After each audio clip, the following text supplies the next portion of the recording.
Welcome to B. Taylor Outdoors. I'm Ben. Today we're going to start getting ready for duck season, so y'all stay tuned.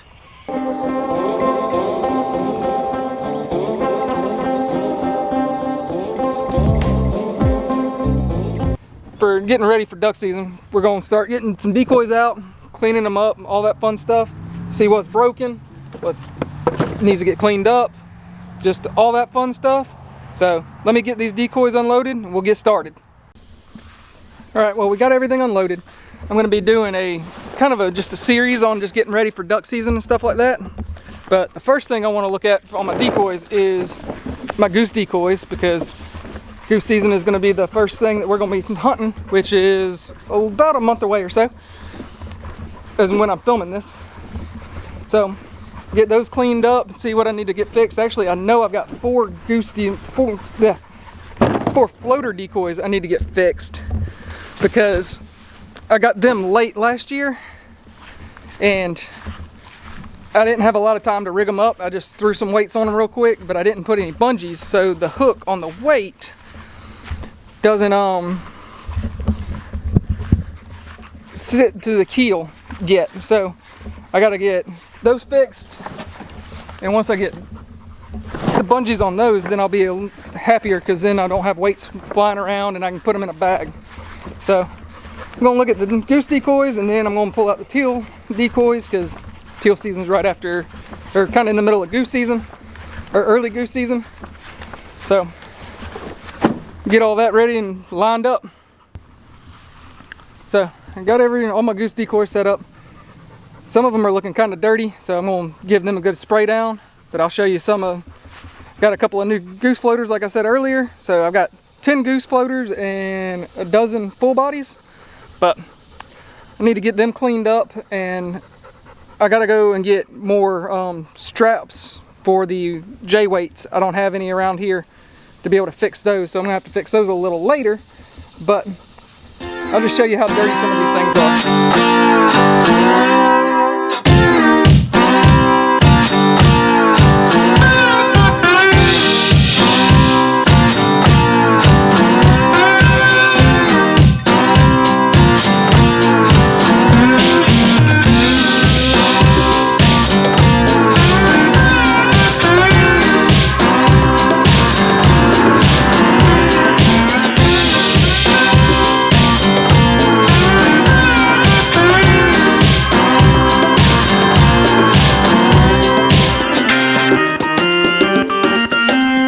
As you can see, they're pretty dirty, so I'm going to get the water hose, spray them off, kind of maybe scrub them down. Hopefully I don't need to scrub them down too much.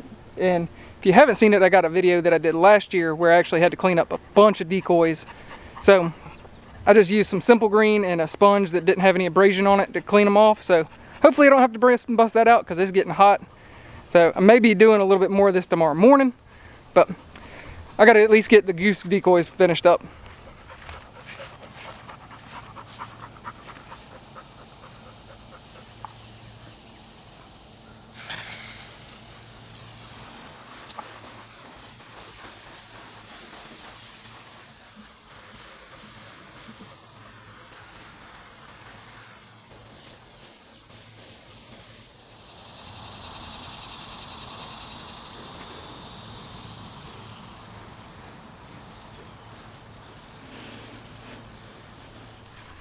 Alright, well, those are drying out and seeing if they're really clean or not. I'm going to go ahead and grab my teal decoys and see what needs to be fixed on them. I didn't use them, but may just rinse them down real quick, but hopefully I don't have any broken decoy weights or anything like that on there. And I know in this bag I got some shovelers, so they're just kind of odd that I have the shovelers. They were super cheap when I bought them. They were like 30 bucks for half a dozen or something, so it's the only reason I have them. But let's see what we got.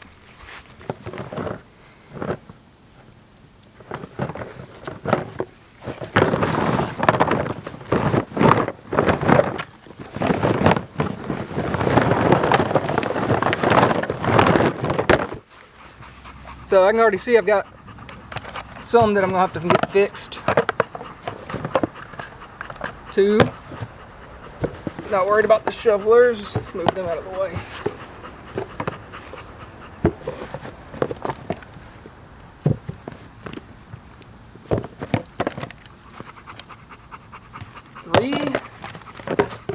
there's a weight. That's good.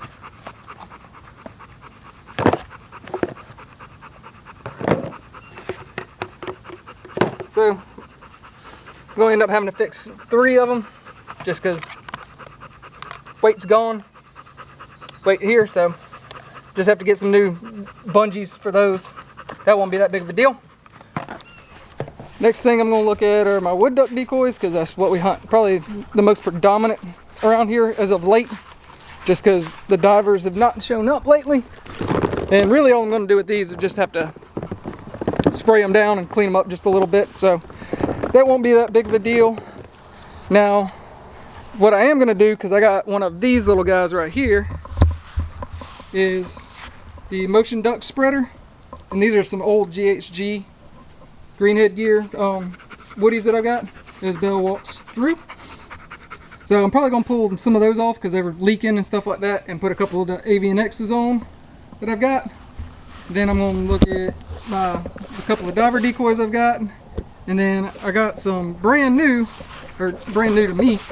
Actually they were brand new, but they're just dirty because I bought them at the end of the season. Some coot decoys. I bought those. I bought the, 1 second, there we go. I bought the coot decoys on sale at Academy for like, I think like $25 for half a dozen. So figured I'd buy a dozen, see if they work, because I know there's a bunch of guys now running coot decoys. So we'll see if they work, but I'm not sure. But I'm gonna get a lot of this stuff cleaned up and all that fun stuff, and I still got a bunch of old or hand painted diver decoys back in my boat shed that I gotta get and clean them up and see what's broken on them, because I know I had a bunch of straps or decoy weights break off on them at the end of the season. So I'm gonna have to get those done too. But get these cleaned up, I'm gonna run them back to the boat shed and get the other ones too.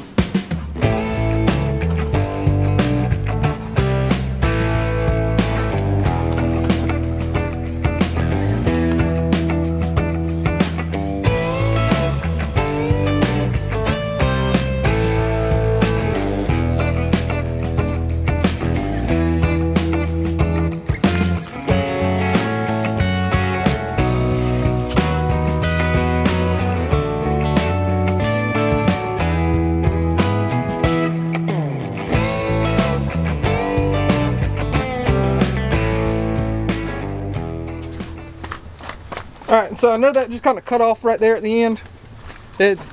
Basically what happened is I was trying to get everything packed up and taken to the boat shed, and guess what it does? Like torrential downpour.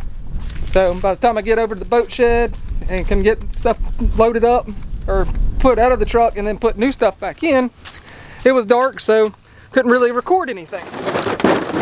But I got a pile of diver decoys.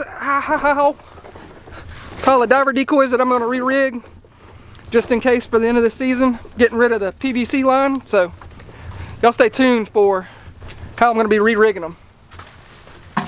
Okay, so I do have one question. How do you store your long lines? Because this is a mess. Comment down below how you can store them. I prefer not to have slotted bags just because I like my slotted bags for the nice expensive decoys. These are hand painted ones, so not too worried about them. I can always repaint them.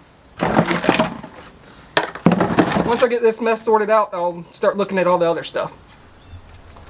Okay, I kind of got everything a little bit sorted out. In this bag right here, I've got 2 dozen decoys rigged up with the long lines, or the gang rigs for a long line. Those are the ones I'm wondering how to store. So then I've got this right here, this group. I've got to re-rig those just because the PVC line's starting to break on them. I had a bunch of them break last year at the end of the year as we were starting to throw decoys. They all started to break off, so we just stopped throwing them. And then I've got these that are part of the long line, but I'm going to re-rig those and put them on just normal rigs, so then we can make a big raft of birds. Then I got the coots that I got to get done. But I'm going to go ahead and show you real quick what I'm using to rig these decoys now, so hopefully the line doesn't break when they get cold or after a year or so. I don't have to replace them. So I'll show you that real quick. Okay, so what I'm using is just the tarred trot line. I have not had an issue with it on some of my long lines that I made a couple of years ago. They're still doing fine. So, and normally when I rig my diver decoys, I try to go in between 15 and 20 feet or so. Maybe enough and maybe not, I don't know. But normally I don't try to hunt divers in super deep water. So if I go to about 15 to 20 feet, I'm good to go. But be using that.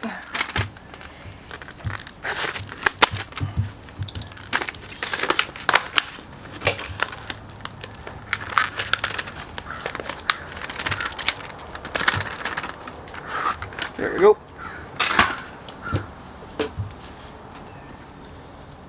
And one thing I always do on my decoys is I'll rig half of them through a front hole, and then I'll rig the other half through the back hole. Just something I normally do.